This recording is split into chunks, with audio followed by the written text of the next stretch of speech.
Ακούς το podcast «Οδηγός επιβίωσης για δασκάλους μουσικού οργάνου». Το ελληνικό podcast που φτιάχτηκε με πολύ όρεξη και μεράκι για να σε βοηθήσει να επιβιώσεις ως δάσκαλος ή δασκάλα μουσικής. Εάν είσαι μουσικός και σκέφτεσαι να ξεκινήσεις τη διδασκαλία ή ακόμα και να έχεις ήδη κάποια εμπειρία σε αυτό το τομέα, αυτό το podcast σίγουρα αξίζει την προσοχή σου. Στην πρώτη σεζόν θα μοιράζομαι μαζί σου την προσωπική μου εμπειρία, ιδέες και πρακτικές συμβουλές φυσικά, σχετικά με τα πρώτα χρόνια της διδακτικής πορείας, τις δυσκολίες που προκύπτουν, καθώς και τι μπορείς να κάνεις για να γίνουν τα μαθήματά σου λίγο πιο δημιουργικά και πιο αποτελεσματικά. Είμαι η Χριστίνα Καμινάρη και αυτό είναι το 8ο επεισόδιο με θέμα υγιής στάση σώματος.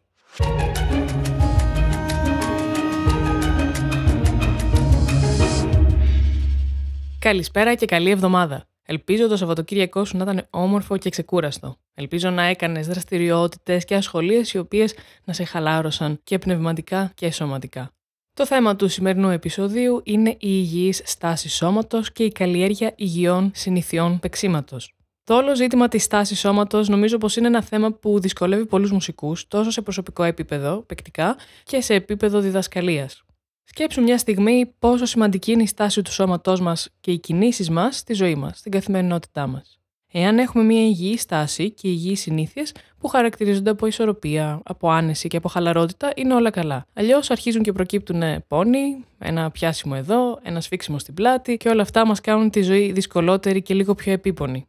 Φυσικά και αυτό επηρεάζει άμεσα το πώς παίζουμε το μουσικό μας όργανο και καθορίζει εάν όλες αυτές οι ώρες που επενδύουμε στη μελέτη, σε πρόβες, σε μαθήματα, εάν θα είναι εμπειρίες ευχάριστες και ξεκούραστες ή αν θα είναι επίπονες και κουραστικές, οι οποίες δυστυχώς θα μας οδηγήσουν στο να δημιουργήσουμε μια κακή σχέση με το μουσικό όργανο που παίζουμε και ίσως και μια κακή σύνδεση με τη μουσική.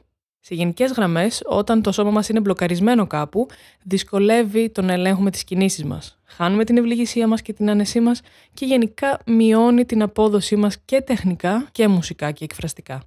Εννοείται πως όλα αυτά αφορούν και εμάς ως μουσικούς, αλλά και τους μαθητές μας ως ενδυνάμει μουσικούς. Εάν δεν θέλεις οι μαθητές σου να έχουν πόνους και γενικά μια δυσφορία και μια άρνηση στα μαθήματα μουσικού οργάνου, καλό είναι να αρχίσεις να δίνεις περισσότερη βαρύτητα και σημασία στην ενασχόληση με τη στάση του σώματος και στην καλλιέργεια υγιών συνηθιών και κινήσεων. Εννοείται πως και εγώ είχα αρκετά θέματα και προβλήματα μέσα στα χρόνια, και πόνους και σφιξίματα, και έφτασα και σε σημείο να πάθω τενοντίτιδα στο αριστερό χέρι. Είχα φτάσει πάρα πολλές φορές στο σημείο να πονάω τόσο πολύ όταν έπαιζα, είτε στη μελέτη είτε σε πρόβες ορχήστρας, που δεν ήθελα να παίζω καθόλου. Το σημείο καμπής για εμένα, όταν αυτά άρχισαν να αλλάζουν σιγά-σιγά, ήταν το 2016. Είχα πάει στη Γερμανία για Εράσμους και μέσω ενός μαθήματος επιλογής γνώρισα την τεχνική Alexander. Εάν δεν γνωρίζεις τι είναι αυτό, αν είναι η πρώτη φορά που το ακούς, σε παροτρύνω να το ψάξεις. Χάρη λοιπόν στο Alexander Technique και στον τότε καθηγητή βιόλας, ο οποίος έδινε πάρα πολύ προσοχή στη στάση σώματος, στο setup κτλ., άρχισα να αλλάζω τη στάση μου, το πώς κρατώ τη βιόλα, το setup και ούτω καθεξής. Μέσα σε ένα χρόνο βίωσα πάρα πολλές θετικές αλλαγές και τολμώ να πω ότι μεταμορφώθηκε το πώς έπαιζα βιόλα. Και φυσικά οι πόνοι ελαττώθηκαν. Το ταξίδι της αναζήτησης εννοείται ότι δεν σταμάτησε εκεί, αυτή ήταν απλώς η αρχή. Μπορεί και εσύ να έχεις βιώσει παρόμοια πράγματα ή και χειρότερα, ελπίζω όχι, και να έχεις αποφασίσει ότι δεν θέλεις οι μαθητές σου να περάσουν τα ίδια και ξέρεις ότι πρέπει να δώσεις σημασία στη στάση του σώματος. Αλλά δεν ξέρεις το πώς. Είναι κάτι που αφενός χρειάζεται πάρα πολύ χρόνο και υπομονή, αλλά επίσης χρειάζεται να έχεις και κάποιες γνώσεις, να ασχοληθείς εσύ προσωπικά, να γνωρίζεις καλύτερα το μουσικό όργανο, το σώμα σου, τις κινήσεις του και κατ' επέκταση να τα μεταδώσεις και στους μαθητές σου. Σε αυτό το επεισόδιο θα προσπαθήσω να σε γλιτώσω λιγάκι από τον κόπο αυτό και θα μιλήσω για κάποιες πολύ βασικές αρχές που αφορούν στη στάση του σώματος και στην κινησιολογία και θα σου προτείνω πρακτικές ασκήσεις που μπορείς να αρχίσεις να χρησιμοποιήσεις στα μαθήματά σου. Να ξεκαθαρίσω σε αυτό το σημείο πως δεν είμαι γιατρός, ούτε κάποιο είδους ειδικός σε αυτό το τομέα. Ό,τι έχω μάθει και ό,τι μοιράζομαι μαζί σου προήλθε από πολύ προσωπική μελέτη, από προσωπικό πειραματισμό και εξερεύνηση νέων ιδεών, από συμμετοχή σε σχετικά σεμινάρια και από ερασιτεχνική ενασχόληση με Alexander Technique, γιόγκα και γυμναστική. Οι ιδέες και ασκήσεις που θα ακούσεις στο σημερινό επεισόδιο είναι όσα χρησιμοποιώ τα τελευταία χρόνια τόσο σε προσωπικό επίπεδο όσο και στα μαθήματά μου. Εάν κάποιος μαθητής σου λέει για καιρό ότι πονάει και δεν ξέρεις τι να κάνεις, καλύτερα να τον συμβουλέψεις αυτόν ή τους γονείς του, αν είναι μικρής ηλικίας ο μαθητής, να επισκεφθεί έναν ειδικό. Αυτό κάνω κι εγώ όποτε οι γνώσεις μου και η εμπειρία μου δεν επαρκούν. Τα φροντίζουμε όλα αυτά γιατί υγιής στάση σώματος σημαίνει υγιές παίξιμο και υγιής σχέση με τη μουσική.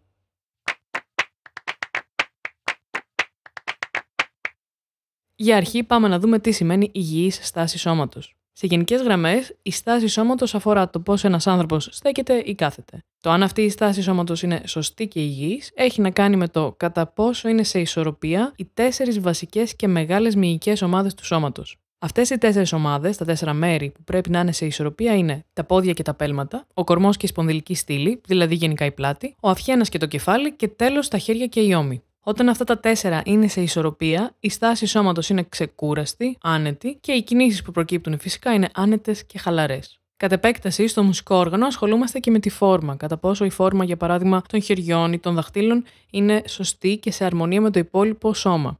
Η φόρμα μπορεί να αφορά επιμέρους σημεία του σώματος, δηλαδή πιο μικρές μυϊκές ομάδες, όπως για παράδειγμα τον μπράτσο, τον πύχη, τον καρπό, τα δάχτυλα, και κάθε όργανο έχει τη δική του φόρμα για κάθε μέρος του χεριού, η οποία συνήθως στηρεί κάποιες βασικές αρχές όπως αυτές που θα δούμε παρακάτω. Κάτι ακόμα που είναι σημαντικό να γνωρίζουμε είναι το setup. Στα ελληνικά μπορούμε να το μεταφράσουμε ως ρυθμίσεις ή προσαρμογή, και με αυτό εννοούμε 2 πράγματα. Καταρχάς, το πώς τοποθετούμε και πώς προσαρμόζουμε το μουσικό όργανο στο σώμα του μαθητή, ώστε να εξυπηρετεί τα φυσιολογικά χαρακτηριστικά του σώματος κάθε μαθητή, δηλαδή το ύψος του, το μήκος των χεριών, και δεύτερον, έχει να κάνει με το πώς προσαρμόζουμε κάποια εξαρτήματα στο όργανο, στην περίπτωση που υπάρχουν φυσικά, όπως για παράδειγμα στο βιολί και στη βιόλα υπάρχει το υποσιάγωνο και η γέφυρα, τα οποία πρέπει να φροντίσουμε να είναι προσαρμοσμένα, για παράδειγμα, στο ύψος του λαιμού του μαθητή. Στην κλασική κιθάρα υπάρχει το υποπόδιο, που πρέπει να ρυθμιστεί, για παράδειγμα, το ύψος. Στο πιάνο πρέπει να ρυθμιστεί το ύψος και η θέση του σκαμπό και ούτω καθεξής. Το κάθε όργανο έχει κάτι δικό του. Καλό είναι επίσης να φροντίζουμε το ύψος του αναλογίου να είναι αντίστοιχο του ύψους του μαθητή, ώστε ο μαθητής να μην καπουριάζει διαβάζοντας τις νότες. Στην περίπτωση που δεν έχεις ασχοληθεί και πολύ με το συγκεκριμένο θέμα, θα σου χρειαστούν 5 βασικά πράγματα.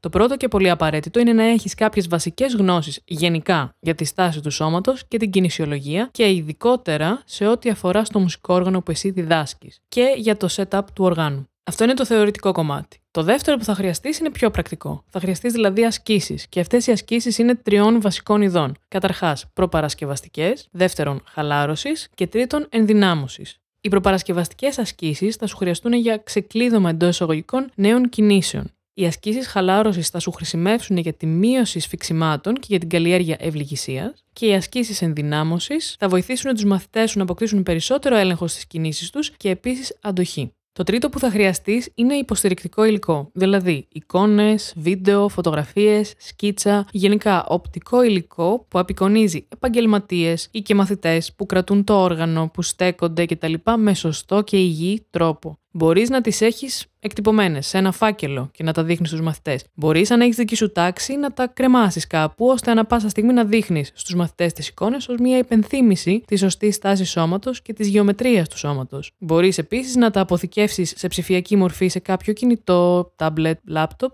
και να το έχεις μαζί σου για να το δείχνεις στους μαθητές. Το τέταρτο που χρειάζεται είναι η παρατηρητικότητα. Να παρατηρείς δηλαδή κατά πόσο ο μαθητής φαίνεται να κουράστηκε, αν φαίνεται να σφίγγεται, αν είναι στραβό κάποιο σημείο του χεριού, π.χ. ο καρπός κτλ.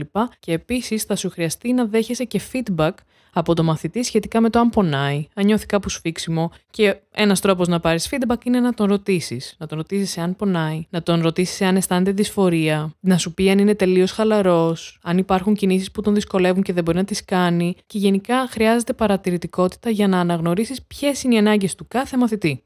Το πέμπτο και τελευταίο που θα σου χρειάζεται πάντα είναι επαναλήψεις και επιμονή.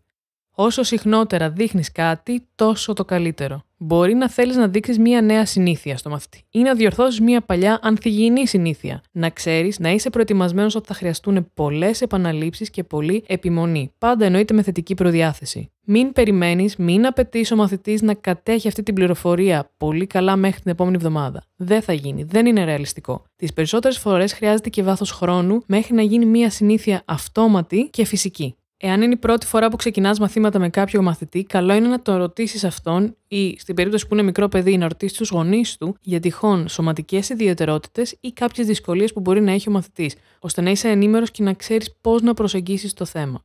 Όσο άκουγες όλα αυτά, μπορεί να αναρωτήθηκες, εγώ πού θα τα βρω όλα αυτά, πώς θα μάθω σχετικά με τη στάση του σώματος κτλ. Τα πολύ βασικά και τα περισσότερα από αυτά θα προσπαθήσω να τα καλύψω στο σημερινό επεισόδιο, αλλά εννοείται ότι σε παροτρύνω να ψάξεις περαιτέρω για πληροφορίες που αφορούν το μουσικό όργανο που εσύ διδάσκεις. Και εννοείται μπορείς να ψάξεις στο ίντερνετ, σε βιβλία, μπορείς να ρωτήσεις κάποιον ειδικό, κάποιον συνάδελφό σου, μουσικό ή δάσκαλο που γνωρίζει από τέτοια θέματα. Στην περιγραφή του επεισοδίου θα γράψω κάποια link που μπορείς να επισκεφτείς, ώστε να κάνεις την αρχή στο ψάξιμό σου. Θα σου δώσω κάποιες απλές πληροφορίες, κάποιες βασικές αρχές, ας το πούμε έτσι, για υγιή στάση σώματος.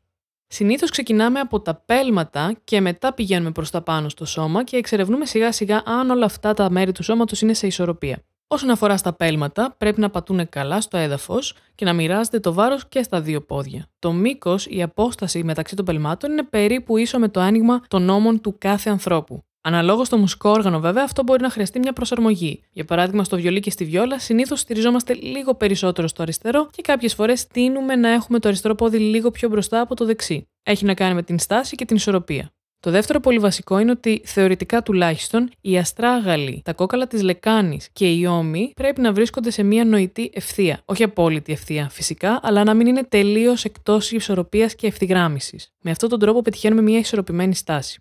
Το τρίτο σημαντικό που πρέπει να έχεις υπόψη σου είναι πως οι αρθρώσεις, π.χ. οι ώμοι, οι αγκώνες, τα γόνατα, δεν πρέπει να είναι τελείως κλειδωμένες εντός εισαγωγικών, δηλαδή τελείως τεντωμένες, γιατί αυτό δημιουργεί ένταση στις αρθρώσεις και σφίξιμο στους τριγύρω μυς. Αντίστοιχα, οποιοδήποτε είδους έντονη γωνία, π.χ. ένας πολύ λυγισμένος καρπός προς τα έξω, π.χ. σαν να κρατάει κάποιος ένα δίσκο, συνήθως είναι σημάδι σφιξίματος, αναλόγως και το όργανο βέβαια.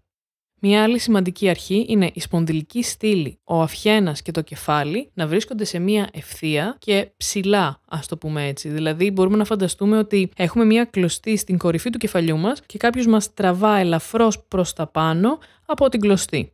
Αυτό έχει ως αποτέλεσμα να τεντωθεί εντός εισαγωγικών η σπονδυλική στήλη και να ανοίξουν οι σπόνδυλοι, το οποίο έχει ως αποτέλεσμα μια ίσια πλάτη και ισορροπημένη στάση.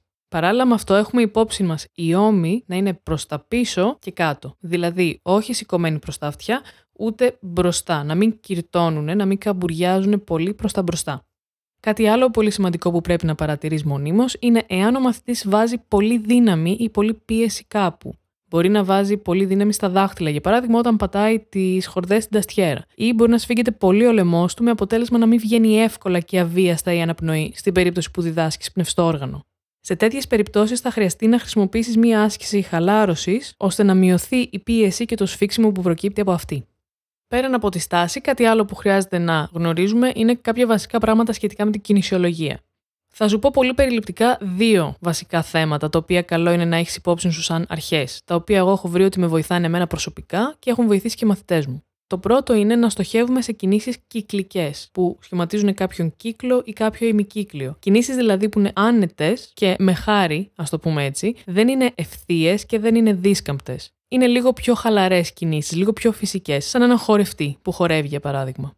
Το δεύτερο που είναι καλό να έχεις υπόψη σου είναι πως στοχεύουμε μεν σε μια σωστή και ισορροπημένη στάση σώματος, αλλά δεν θέλουμε σε καμία περίπτωση αυτή η στάση να είναι δίσκαμπτη. Θέλουμε ο μαθητής να μπορεί να κινείται όταν παίζει, να έχει ισορροπία, χωρίς να χαλάει η αναπνοή του, χωρίς να χαλάει η στάση του σώματος, το οποίο με τον καιρό θα οδηγήσει σε περισσότερη άνεση κινήσεων και σε πιο εκφραστικό και μουσικό παίξιμο. Για να μπορέσουν όλα αυτά να καλλιεργηθούν με τον καιρό, θα χρειαστούν και ασκήσεις. Ασκήσεις οι οποίες στοχεύουν πάντα σε σωστή και υγιή στάση σώματος, σε χαλαρές, άνετες και ισορροπημένες κινήσεις. Ο στόχος όλης αυτής της προσπάθειας είναι να καλλιεργηθεί ένα άρτιο και υγιές τεχνικό και μουσικό αποτέλεσμα. Να μειωθεί το ρίσκο τραυματισμών σε τένοντες, μύες, αρθρώσεις και να αναπτυχθεί ευληγησία, έλεγχος, σταθερότητα, αντοχή, δύναμη, ισορροπία, ώστε να μπορεί ο μαθητής να παίζει με άνεση και αν θέλει να έχει ξεκλειδώσει τις απαραίτητες κινήσεις για να παίξει σε βιρτουόζικο επίπεδο. Κάθε φορά που θέλεις να δοκιμάσεις μία άσκηση με κάποιο μαθητή, θα πρέπει να την προσαρμόσεις στην ηλικία του και στο στάδιο ανάπτυξής του, στην ιδιοδεκτικότητά του, δηλαδή κατά πόσο μπορεί να ελέγχει τις κινήσεις του και πόσο καλή είναι η αίσθηση που έχει για το σώμα του στο χώρο, και τον προσαρμόζεις εννοείται και σε τυχόν κινητικά προβλήματα, τραυματισμούς, ειδικά χαρακτηριστικά σώματος, παθολογικά προβλήματα κτλ. Σε αυτό το σημείο θα σου προτείνω κάποιες ασκήσεις που χρησιμοποιώ εγώ στα μαθήματα βιόλας, που έχω δει ότι βοηθάνε πάρα πολύ τους μαθητές. Σε γενικές γραμμές, ειδικά για τους μαθητές που είναι λίγο πιο μικρής ηλικίας, ας πούμε από 6 έως 14 χρονών, ό,τι θέλω να τους δείξω σχετικά με τη στάση σώματος, τους το κάνω παιχνίδι, ποίημα ή κάποιο τραγουδάκι, ώστε να τους μείνει στη μνήμη καλύτερα. Να θυμούνται τι πρέπει να κάνουν ώστε να μπορούν να το επαναλάβουν και στο σπίτι. Για παράδειγμα, στις κινήσεις που κάνουμε για να κρατήσουμε τη βιόλα ή για να τη φέρουμε προς την κλίδα και τον ώμο, δίνουμε κάποια αστεία και περιγραφικά ονόματα. Αυτό έχει ως αποτέλεσμα μετά από πολλές επαναλήψεις να γίνεται αυτόματη η κίνηση σαν χορογραφία. Δεν το ξεχνάνε εύκολα και με τον καιρό αυτές οι κινήσεις γίνονται αυτόματες, οπότε δεν χρειάζεται εγώ κάθε φορά να λέω τα πολύ βασικά της στάσης σώματος και του κρατήματος του οργάνου, γιατί θυμούνται αυτή τη χορογραφία ή αυτό το ποιηματάκι.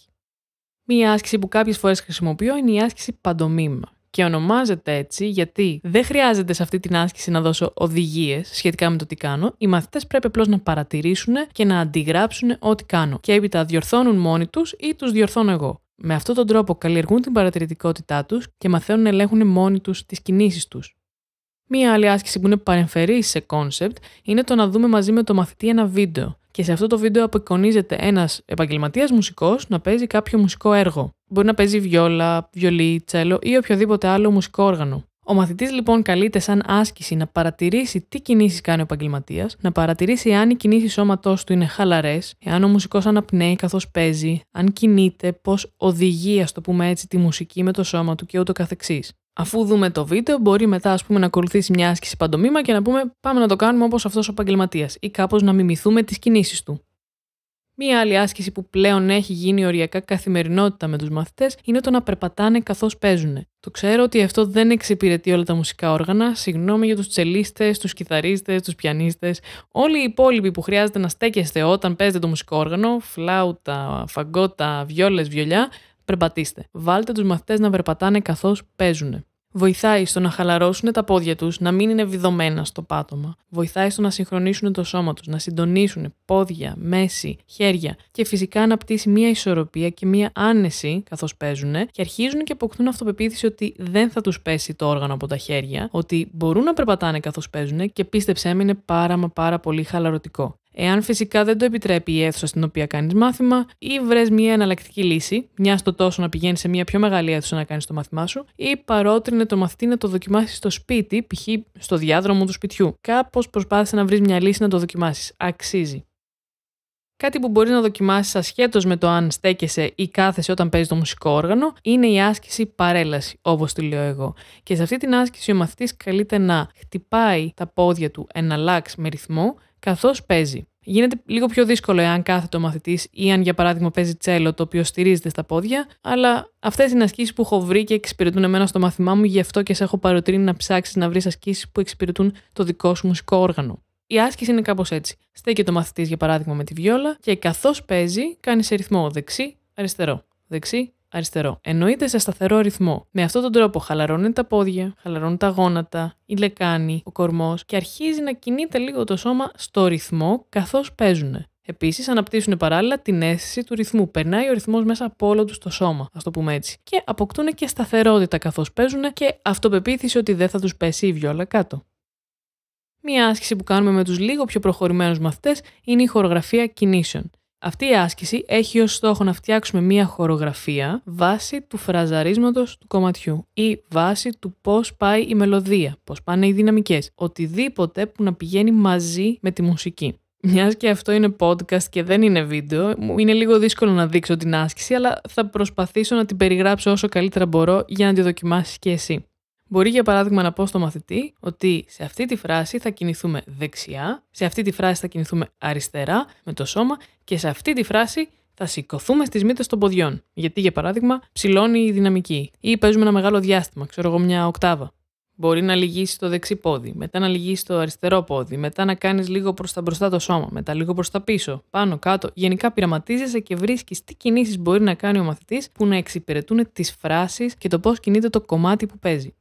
Δεν χρειάζεται να είναι κάτι απαιτητικό και πολύπλοκο, μπορούν να είναι απλές κινήσεις στη σειρά, σαν χορογραφία, οι οποίες θα βοηθήσουν το μαθητή να ξεβιδωθεί λίγο από το πάτωμα και να ξεκλειδώσει το σώμα του ώστε να παίζει λίγο πιο άνετα.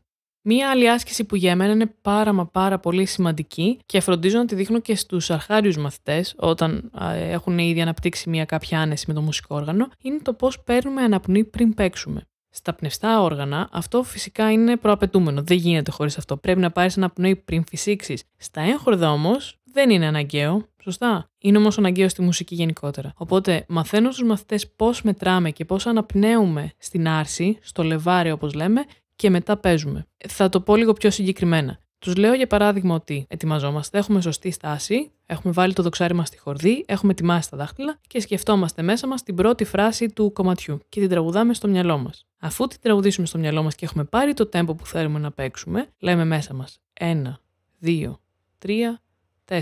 Και στο 4, αντί να πούμε τη λέξη 4, παίρνουμε μία αναπνοή. Οπότε 1, 2, 3 και παίζουμε. Και ξεκινάει το δοξάρι να κουνιέται πάνω στη χορδή. Στην αρχή τους είναι άβολο και παιδεύονται, αλλά σιγά σιγά το μαθαίνουν και δεν παίρνει και τόσο πολύ καιρό και με βοηθάει πάρα πολύ όταν, για παράδειγμα, εγώ κάθομαι στο πιάνο για να τους συνοδεύσω και μου δίνει ο μαθητής την ανάσα και μετά παίζουμε μαζί. Σε βάθος χρόνου, όταν ο μαθητής θα χρειαστεί να παίξει κάποιο ντουέτο, κάποιο κοντσέρτο με συνοδεία πιάνου ή να παίξει την ορχήστρα σε κάποιο σχήμα, αυτό θα είναι μια πάρα πολύ χρήσιμη δεξιότητα. Πέραν το ότι καλλιεργεί έναν παλμό, έναν ρυθμό στο μαθητή, βοηθάει επίσης στο να προετοιμάσει ο μαθητής το σώμα του, στο να μην κρατάει την αναπνοή και είναι σφιγμένος, αλλά να πάρει μια αναπνοή και μετά να εκπνεύσει, οπότε έχει προετοιμάσει το σώμα του ότι θα έρθει κάποια κίνηση και θα είναι λίγο πιο χαλαρός. Υπάρχει μια άσκηση που εμένα μου είχε φανεί πάρα πολύ περίεργη και ταυτόχρονα ενδιαφέρουσα και τελικά ήταν και βοηθητική, την οποία την είδα για πρώτη φορά στο Εράσμους. Και αυτή η άσκηση είναι η φανταστική βιόλα εντός εισαγωγικών, όπου βιόλα βάζεις το μουσικό όργανο που διδάσκεις εσύ. Φανταστικό τσέλο, φανταστική κιθάρα κτλ. Φανταστική δεν σημαίνει καταπληκτική, σημαίνει ότι κυριολεκτικά παίζεις στη φαντασία σου, χωρίς να κρατάς τη βιόλα. Ήταν μια δασκάλα τρομπονιού στη Γερμανία, η οποία έβαζε τους μαθητές της να παίζουν τρομπόνι χωρίς τρομπόνι. Και ερχόταν ο μαθητής και έβαζε την παρτιτούρα στον αλόγιο. Στεκότανε με σωστή στάση, όλα άψογα, έκανε ότι κρατάει το τρομπόνι, έπαιρνε αναπνοές, φυσούσε, κουνούσε το χέρι μπρος-πίσω, έκανε τα πάντα ακριβώς με τον ίδιο τρόπο που θα έκανε εάν κρατούσε το τρομπόνι. Εγώ είχα πάθει πλάκα όταν την είδα αυτήν την άσκηση και λέω: εντάξει, τι κάνουμε τώρα εδώ πέρα, κοροϊδευόμαστε.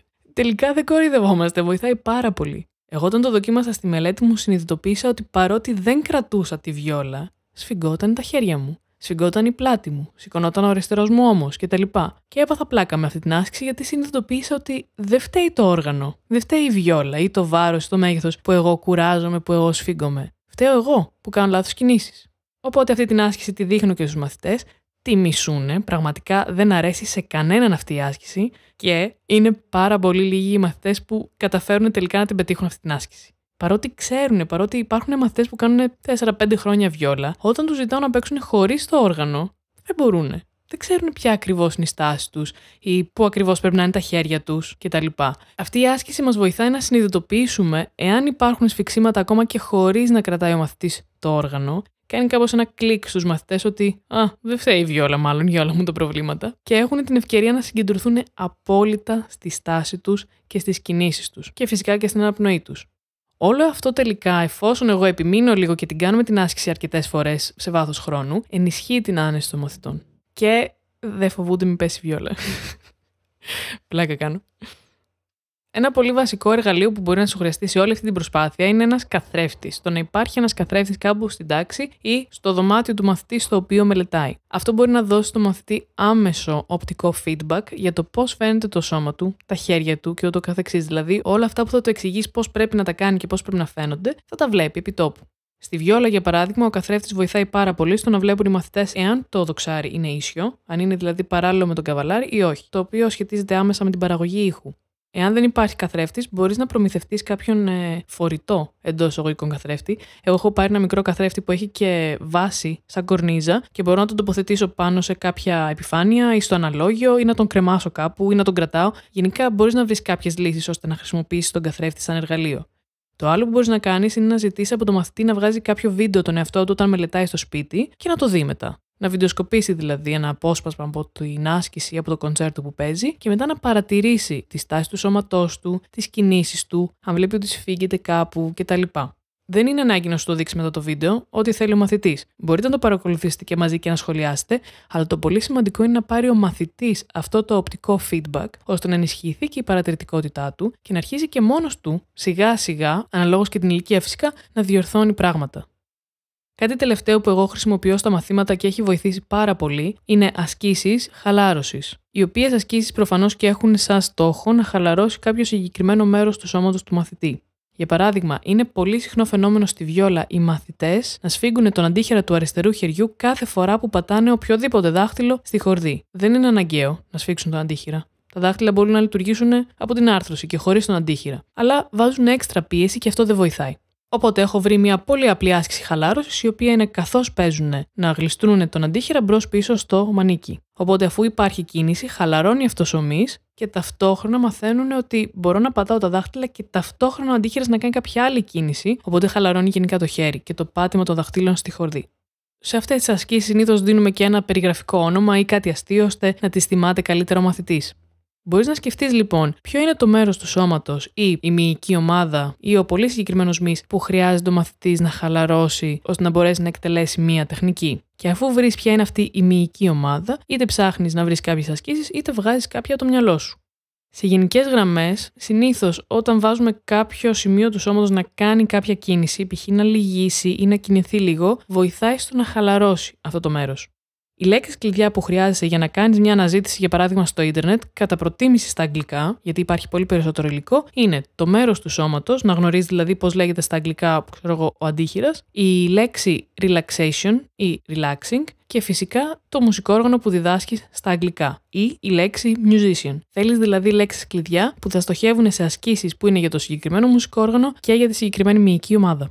Αυτές ήταν οι πολύ βασικές ασκήσεις που συνηθίζω να χρησιμοποιώ. Κάποιες από αυτές τις εμπνεύστηκα από άλλους, όπως για παράδειγμα τη φανταστική βιόλα, κάποιες άλλες τις βρήκα μετά από δική μου έρευνα και κάποιες άλλες τις έχω βγάλει και από το μυαλό μου. Μέσα στα χρόνια τις έχω δοκιμάσει, έχω δει ποιες βοηθάνε και με τι τρόπο βοηθάνε και τις κρατάω για όσο εξυπηρετούν. Κάποιες από αυτές, όπως για παράδειγμα η άσκηση υπερπάτημα ή η άσκηση παρέλαση και τα παιχνίδια χαλάρωσης γενικά, μπορούν να χρησιμοποιηθούν και ως ζέσταμα πριν ξεκινήσει ο μαθητής να παίζει. Καλό είναι να βρεις και άλλες ασκήσεις ζεστάματος, είτε με είτε χωρίς το μουσικό όργανο, κάποιες απλές διατάσεις, κάποιες απλές κινήσεις ίσως, που προετοιμάζουν το σώμα και τα μέρη του σώματος που θα χρησιμοποιηθούν, ώστε να αποφευχθούν τραυματισμοί. Και μπορείς να αφιερώσεις 2 έως 5 λεπτά στην αρχή του μαθήματος για να γίνει ένα τέτοιο ζέσταμα μαζί με το μαθητή. Και καλλιεργείται σιγά σιγά η συνήθεια ότι καλό είναι να κάνουμε ένα ζέσταμα ακόμα και χωρίς το μουσικό όργανο πριν ξεκινήσουμε να παίζουμε, για να προετοιμάσουμε το σώμα μας. Κάτι ακόμα σημαντικό που θέλω να αναφέρω είναι πως κατά τη διάρκεια του μαθήματος, καλό είναι να παρατηρείς και να ρωτάς τον μαθητή εάν κουράστηκε, εάν πονάει, εάν κάτι του είναι δύσκολο κτλ. Και αν χρειαστεί να κάνετε ένα μικρό διαλυματάκι. Μπορείς να πιάσεις λίγο τη συζήτηση για 2 λεπτά, να ξεχαστεί κιόλας ο μαθητής λίγο και να χαλαρώσει το σώμα του. Παρότρινε τους μαθητές σου να κάνουν διαλύματα και κατά τη διάρκεια της μελέτης, ώστε να αποφευχθούν πιασίματα, σφιξίματα και γενικά να αναπτύξουν τη συνήθεια να δίνουν στο σώμα τους και στο μυαλό τους λίγο χρόνο για να χαλαρώσει και να αποσυμπιεστεί. Ως συνέπεια θα έχουν ανανεωμένη όρεξη και περισσότερη ενέργεια για μελέτη. Βάσει των όσων έχω πει στο επεισόδιο, θα σου αφηγηθώ εντός εισαγωγικών ένα σενάριο μαθήματος για να πάρεις λίγο μια ιδέα ως προς το πώς θα μπορούσες να το προσεγγίσεις αυτό στο μάθημα, πρακτικά. Πριν ξεκινήσω, να κάνω μια πολύ σημαντική σημείωση πως όταν θέλεις να δείξεις κάτι στο μαθητή και χρειάζεται καθοδήγηση στο πώς θα κινήσει κάποιο μέρος του χεριού ή θέλεις να τον βοηθήσεις για να κρατήσει σταθερό κάποιο δάχτυλο, τον καρπό και ούτω καθεξής, πρέπει πρώτα να του εξηγήσεις τι θέλεις να κάνεις και να του ζητήσεις την άδεια, ας το πούμε έτσι, να τον αγγίξεις. Μπορεί να μην νιώθει άνετα, μπορεί να μην θέλει και είναι φυσιολογικό. Στην περίπτωση που ο μαθητής δεν θέλει ή αν δεν θες γενικά να μπαίνεις σε αυτή τη διαδικασία, μπορείς να έχεις ένα μικρό μολυβάκι ή κάτι με μια μαλακή άκρη, μπορείς να είναι ένα μολύβι με μια γόμα στην άκρη και να κατευθύνεις την κίνηση ή να ακουμπάς το μαθητή με το μολυβάκι. Ας πούμε λοιπόν ότι είμαι στην τάξη, έχω το μαθητή απέναντί μου και ξεκινάμε το μάθημα και πάει κάπως έτσι. Σήμερα θα αφιερώσουμε μερικά λεπτά στο να δώσουμε προσοχή στο πώς στεκόμαστε, στο πώς κρατάμε τη βιόλα και αν οι κινήσεις που κάνεις είναι ισορροπημένες και χαλαρές. Θα εντοπίσουμε μαζί εάν υπάρχουν κάπου σφιξίματα, δυσκολίες, αν αισθάνεσαι άβολα κάτι και θα δούμε τι πρέπει να προσέχεις ώστε να καλλιεργήσουμε μια σωστή και υγιή στάση σώματος. Αυτό είναι πολύ σημαντικό για να βεβαιωθούμε ότι δεν θα προκύψουν πόνοι σε βάθος χρόνου και ούτε τραυματισμοί. Καταρχάς, στάσου χωρίς τη βιόλα, όπως θα στεκόσουν κανονικά. Τώρα, νιώσε τα πέλματά σου στο πάτωμα και προσπάθησε να μοιράσεις το βάρος σου και στα 2 πόδια. Να, κάπως έτσι. Λύγησε ελαφρώς τα γόνατα, όχι πολύ, ίσα ίσα, να μην είναι τεντωμένα. Εάν τα γόνατα είναι τελείως τεντωμένα, δηλαδή κλειδωμένα όπως το λέμε, σφίγγεται η μέση σου, ο κορμός, άρα σφίγγεται και ο αυχένας και τα χέρια, γιατί όλα αυτά είναι συνδεδεμένα. Με αποτέλεσμα δεν μπορείς να παίξεις τόσο άνετα. Πάμε τώρα να δούμε τι γίνεται με την πλάτη. Θέλουμε η στάση μας να είναι περήφανη. Σαν να έχουμε καταφέρει κάτι καταπληκτικό και θέλουμε να το πρωτοφωνάξουμε. Σκέψου σαν να έχεις ένα βιβλίο στην κορυφή του κεφαλιού και θες να το ισορροπείς χωρίς να πέσει. Να, θα πάρουμε αυτό το βιβλίο, το βάλουμε εδώ στην κορυφή του κεφαλιού και πρέπει να σταθείς έτσι χωρίς να πέσει. Σκοπός είναι να μπορείς να μείνεις έτσι για μερικά δευτερόλεπτα σε αυτή τη στάση χωρίς να κουραστείς πολύ. Και φυσικά χωρίς να προκύψει κάποιος πόνος. Εάν κάπου πονέσεις ή νιώθεις ότι σφίγγεσαι, πες μου. Τώρα, ας προσπαθήσουμε σε αυτή τη στάση να φέρουμε τη βιόλα. Φέρνουμε τη βιόλα σε εμάς, δεν πάμε εμείς προς τη βιόλα. Θέλουμε να έρθει όσο πιο φυσικά γίνεται στον ώμο σου, εδώ στην κλίδα, χωρίς να αλλάξεις καθόλου τη στάση σου ή το κεφάλι σου. Χωρίς να πες το βιβλίο εννοείται. Τώρα, πάρε και το δοξάρι και δοκίμασε να παίξεις το τάδε πεντάγραμμο, χωρίς να χαλάς αυτή τη στάση. Μετά θα αφαιρέσω το βιβλίο από το κεφάλι σου και θα μπορείς όσο παίζεις να κινηθείς λίγο άμα θες. Δεν θέλουμε να είσαι τελείως ακίνητος, απαγοκολώνα. Απλώς μην αλλάξεις πολύ τα πόδια, την πλάτη, το κεφάλι, γιατί αυτά είναι τα πιο σημαντικά.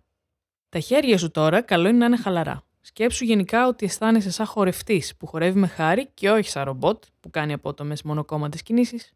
Εάν κατά τη διάρκεια της διαδικασίας πονέσεις, μου το λες και θα βρούμε μαζί τι μπορούμε να κάνουμε ή θα κάνουμε ένα μικρό διαλυματάκι. Ο σκοπός είναι να νιώσεις ότι η βιόλα και το σώμα σου είναι μία ομάδα. Πρέπει δηλαδή αυτά τα δύο να δουλεύουν συνεργατικά, μαζί και όχι το ένα ενάντια στο άλλο. Συνέχισε να παίζεις λίγο παρακάτω και καθώς παίζεις, εάν χρειαστεί, εάν χαλάσεις τη στάση σου, θα σου υπενθυμίσω ότι να προσέχεις. Αν πω τη λέξη πόδια, σημαίνει ότι δεν στηρίζεσαι και στα δύο και πρέπει να το προσαρμόσεις. Αν πω γόνατα, σημαίνει ότι πρέπει να τα λυγίσεις λίγο και ούτω καθεξής. Ό,τι έχουμε πει τόση ώρα για το κάθε μέρος του σώματος. Κάπως έτσι θα μπορούσε να πάει ένα μάθημα και παρότι ήταν αρκετά άβολη η ηχογράφηση αυτού του σημείου, για να είμαι ειλικρινής, δεν πειράζει, χαλάλι για να πάρεις ένα παράδειγμα. Ακολουθώντας μια παρόμοια διαδικασία στο μάθημα, μπορεί να σου πάρει από 5 έως 10 λεπτά, αναλόγως στη φυσική κατάσταση του μαθητή, το επίπεδό του, τον έλεγχο που έχει στις κινήσεις του κτλ. Όπου χρειάζεται, δείχνεις έμπρακτα εσύ με το μουσικό όργανο τι περιμένεις από το μαθητή να κάνει. Το πώς θα το μοιράσεις τα μαθήματα είναι δικό σου θέμα. Μπορείς για παράδειγμα σε ένα μάθημα να ασχοληθείς πιο πολύ με τα πόδια και τη μέση, ξέρω εγώ. Ή σε ένα άλλο μάθημα να ασχοληθείς περισσότερο με τα χέρια, με τα δάχτυλα, οτιδήποτε. Ο κάθε μαθητής έχει διαφορετικές ανάγκες έτσι κι αλλιώς, οπότε το προσαρμόζεις ανάλογα. Όλα αυτά τα ζητήματα στάσης και κίνησης παίρνουν αρκετό καιρό μέχρι να γίνουν κτήμα του μαθητή και να γίνουν συνήθεια και αυτόματα. Μάντεψε μέχρι τότε ποιος πρέπει να είναι πάνω από το κεφάλι του μαθητή και να του υπενθυμίζει τι να κάνει. Εσύ. Σκέψου ότι εσύ λειτουργείς κάπως σαν καθρέφτης για το μαθητή. Του δίνεις feedback, άμεσο feedback για το τι κάνει και το τι πρέπει να διορθώσει. Ο κάθε μαθητής θα έχει το δικό του μοναδικό ταξίδι εξερεύνησης σε σχέση με όλα αυτά που είπαμε, με το μουσικό όργανο και με το σώμα. Εμείς ως δάσκαλοι αυτό που οφείλουμε να κάνουμε τουλάχιστον είναι να ξέρουμε τις βασικές αρχές και πώς να τις διδάξουμε στο μαθητή ώστε να χτίσουμε τα βασικά θεμέλια. Να του καλλιεργήσουμε τις βασικές υγιείς συνήθειες που χρειάζεται ώστε να έχει ένα υγιές παίξιμο χωρίς πόνους και δυσφορία.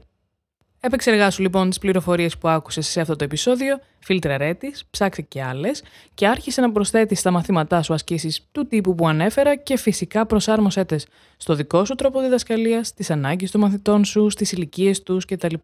Έτσι κι αλλιώς οι προτάσεις που έκανα σε αυτό το επεισόδιο δεν είναι πανάκια, ούτε λειτουργούν σε όλους, ούτε λειτουργούν πάντα, γι' αυτό και εμφανίζεται πολύ συχνά η ανάγκη να βρεις νέες ασκήσεις.